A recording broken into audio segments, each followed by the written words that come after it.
If there was one key change that you could make to your lighting setup that would instantly make your videos look like your favorite video creator or YouTuber, it'll be by adding depth to your video. Most of the people who are just starting out shooting their own footages tend to use one source of light that makes their video look extremely flat, as now you and your background are exposed to the same amount of brightness. However, if you add just one more additional source of light in the background that complements the color of the main source of light, you'll make your subject stand out, and this would add even more definition to your video. In today's video, we're going to talk about this and other 4 fundamental steps that you can use to make your videos look super cinematic. Sounds useful? Let's jump right in. Tip number 1 is to always plan your shots ahead of time and shoot to edit. Now this may seem very fundamental and basic, but you'll be surprised at the number of times we've seen creators who shoot without a basic storyboard or without a sequence of shot, only to realize that they don't have everything they need. Maybe they needed a few more close-up shots of the product that they're creating an ad for. Or maybe they needed more B-rolls of the location of their travel vlogs. And the problem only intensifies when creators shoot for short-form content like a 30-second ad, 1-minute promo video, or a 5-minute vlog. Given that the video will only be made of a few shots and scenes, and most of it will be shot through your smartphone camera, it's much more tempting to shoot as much as you can and when you can so that you can come home and figure out the best way to edit. But the number one piece of advice that any good vlogger, freelancer, or creator would give you is that always think about your edit first. The 3 simple steps that we'd prescribe you before your next shot would be to first write down your script. Now this necessarily doesn't have to be a dialogue, but just a general description of what happens in your video, like how you're thinking of starting your vlog or how you're thinking of listing the benefits of the products in your ad. If you find it difficult to do this, we have an entire video where we take you through 5 steps on how you can nail the storyline of your video. The second step would be to try and find stock footages to fill in as references in your script. The third step would be to think of the overall mood and pace of the video. Is your video ad going to be upbeat with fast transitions and quick shots?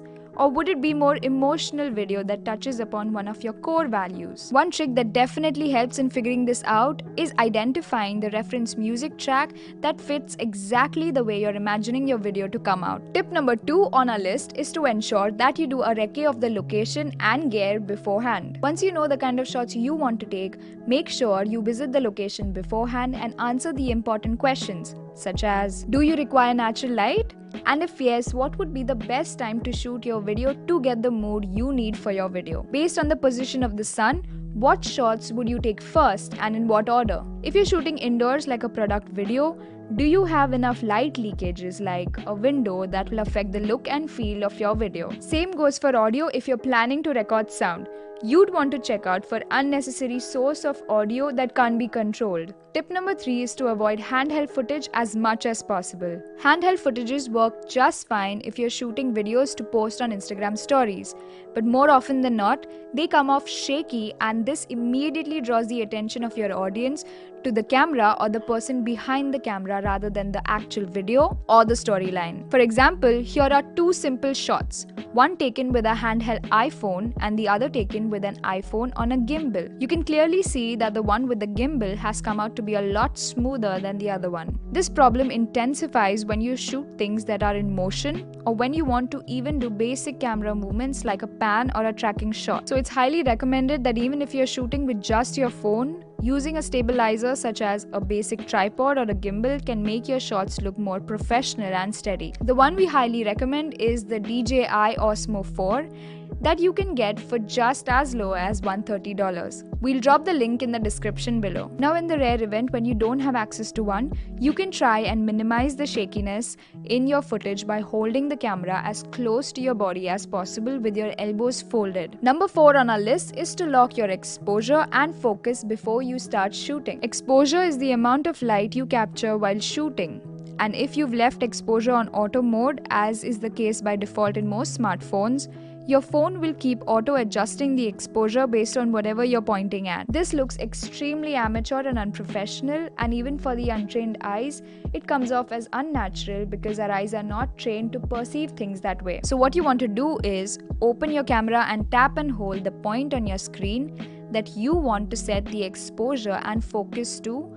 so that you can move your camera without seeing any changes in the brightness or white balance. Tip number 5 is to pay attention to the composition of your frame. For most of us who've predominantly taken videos for personal use and haven't taken a lot of professional footages, the one mistake that we make is that we shoot the subject from right where we're standing or sitting. What this does is that even though your phone's camera is extremely capable of shooting gold standard footage, your video will still not make your audience feel like they're experiencing the video firsthand. The way to fix this is to always ensure you get as close to your subject as required, to fill your frame with your subject and change the angles and shots you take so as to create a super immersive experience for your audience. Also, please don't get up close to your subject by zooming in. This only reduces the quality of the footage, and this also seems completely unnatural since your eyes can't mimic this movement. So instead, move closer to your subject whenever possible and create that natural sense of movement. The last and final tip on our list is to find interesting ways you can add movement in your footages. When you're just starting out to shoot your own footage,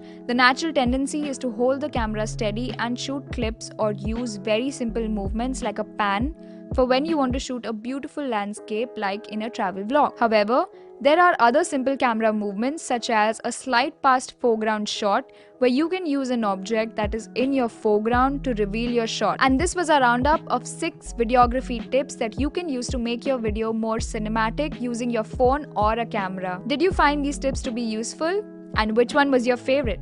Do let us know in the comments below. And do check out this next video where we take you through 10 mobile videography tips that you can use to make your videos more cinematic using just your phone.